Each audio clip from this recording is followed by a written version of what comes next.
Hi guys, Vipin here. One of my students requested me to do a video on RBI.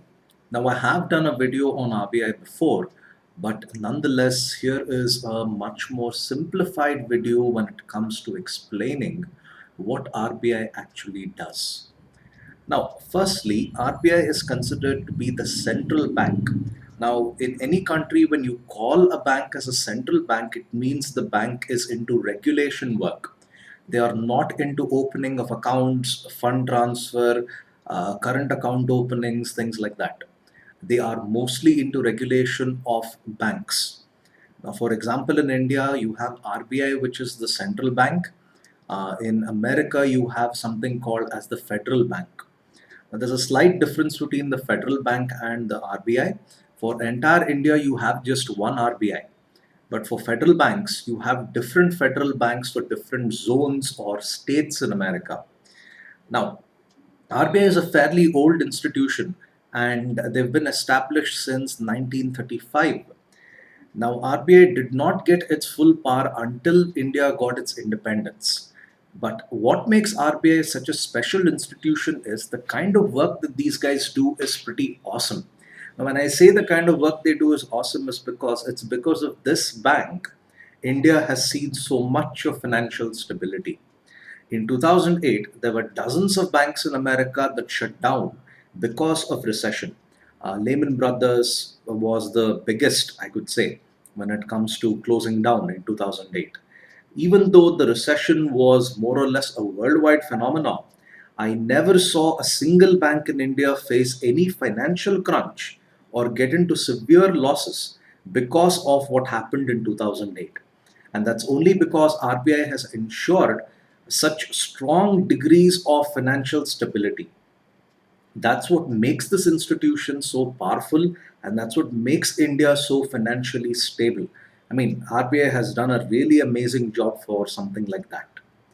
Now, let's look at what RBI does. Firstly, currency control. Controlling the amount of notes in circulation is one of the things that they do, but I'm more fond of the security that they put in for these currency notes. I mean, just look at the detailed printing that is there on these currency notes. You would be surprised. Just look under a magnifying glass, just put up a 10 rupee note or a 100 rupee note, and you will see how detailed the patterns are when it comes to printing. And you might have seen this in the news recently. RBI came out with a rule that said if you have any of these old 500 rupee notes, wherein the date of printing of these notes, that is the year of printing on these notes, is not there, then you are required to give it back to the bank and exchange it for a newly printed 500 rupee note. Now, that again is one of their functions when it comes to maintaining security. Counterfeiting is a huge problem in the country, and RBI is doing as much as they can to increase the security on these currency notes. And then CRR and SLR rates. I have mentioned this before in another video. CRR stands for cash reserve ratio, SLR stands for statutory liquidity ratio. Now, there is a certain amount of cash a bank has to maintain with RBI. That is, they should take cash from their account and leave it in RBI account. That is what they refer to as CRR. The other one that is there is SLR, that is statutory liquidity ratio. This is the amount of cash a bank must leave idle in their own account. Now, they have this because this is one of the ways in which RBI is able to control inflation. Okay, if they reduce the CRR, okay, if they reduce the CRR, the bank has got more amount of funds it can give out in the form of loans. When that happens, there is a good possibility that inflation will go up.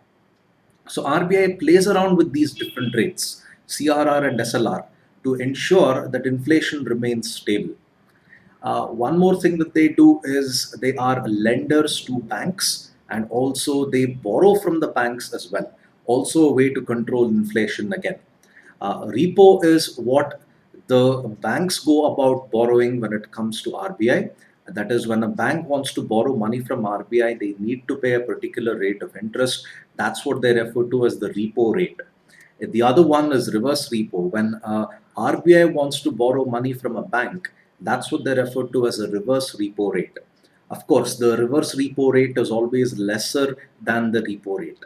RBI will pay you less in case they borrow money from you. You pay more to RBI when you borrow money from them. That's one of the biggest revenue sources for RBI. Then, general banking regulations. One of the new banking regulations RBI has put in is when it comes to gold loans. Now, when it comes to gold loans, there were a lot of people who would play around with the value of gold. Now, RBI had recently said that 60% of the value of gold can be given out as a form of a loan. That is, if I deposit 100 grams of gold, I can get only 60% of the 100 grams market value of gold as a form of loan. Manappuram's biggest business is through this. So what these guys would do was, since it's only mentioned as value of gold, they were able to play around with this rule, slightly bend the rule. So what these guys would do was they would consider the market value of gold plus the taxes on this, plus the wastage on this as well, and come to a big total value. Let's say for 100 grams of gold to make it into a jewelry, you would lose 5 grams of gold. So the actual value they would consider would be 105 grams and plus the taxes that you may have paid on buying this gold. So that would be a bigger value than just looking at the market value of gold. And these institutions could give more money to the borrowers. Now, RBI came out with a rule that said when we mentioned value of gold, it's just the market value. You can't go about adding taxes, you can't go about adding wastage and any other value that comes to your head. That's one of the rules that they put in. They are very, very strict when it comes to the movement of money and the way in which banks operate. Then, issuing banking licenses. This is a big thing in the recent news. One of the criteria when it comes to acquiring a banking license is a capital investment of 500 crores. That is, you should have minimum capital of 500 crores. The old rule was you're supposed to have 100 crores. Now they've increased it to 500 crores. You can see how big the capital investment is. So when that happened, there were a lot of bidders for acquiring a banking license. Now, there's a difference between a banking license and a non banking financial company license. In the case of a banking license, you are able to accept demand deposits. That is, I deposit money now and I can withdraw it anytime I feel like. Non-banking financial companies, they get a different license. When I say non-banking financial companies, I mean Shriram Chit Funds, Manappuram, Muthoot Finance. All these guys come under non-banking financial companies. Getting a license for that business is significantly easier than trying to get a banking license here. So that's one more thing that they do in order to get a banking license. It's fairly a difficult thing these days considering the new regulations by RBI. Then, one last important function of RBI, that would be the money market regulation. Money market is for short term borrowings. That is, you can borrow money for 1 day or up to 1 year. Now, there are a variety of money market instruments. So, one of my favorite being interbank deposits. Like, for example, there is a bank which is short of funds, they're a deficit of funds, and they need to borrow money from a bank that is surplus of funds. Now, when the bank which is surplus in terms of funds gives it to the bank that is a deficit of funds, they need to pay a certain rate of interest. That is, the bank borrowing this needs to pay a certain rate of interest. This is one of the biggest money market transactions that you find in India. A bank which is short of funds borrows money and they pay a small rate of interest. And usually the maturity on these loans are up to 3 months. And that is something which RBI regulates. There are also other money market instruments like treasury bills, commercial paper. There is even interbank, I already mentioned interbank deposits. Quite a few, in fact, when it comes to money market. Money market in India is not a very popular form of trading. The reason is there is not really a big market where you find people who are severely short of funds and they need to borrow the same from different banks. Like I said before, RBI has maintained that standard and that stability and make sure that operations by banks are carried out smoothly.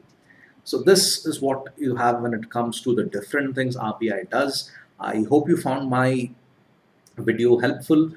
Do subscribe to my videos. Go to my website, vipinmks.com. The URL is here. You will find quite a few interesting articles which you can read. So, thank you for your time, guys. Have a nice day. Bye.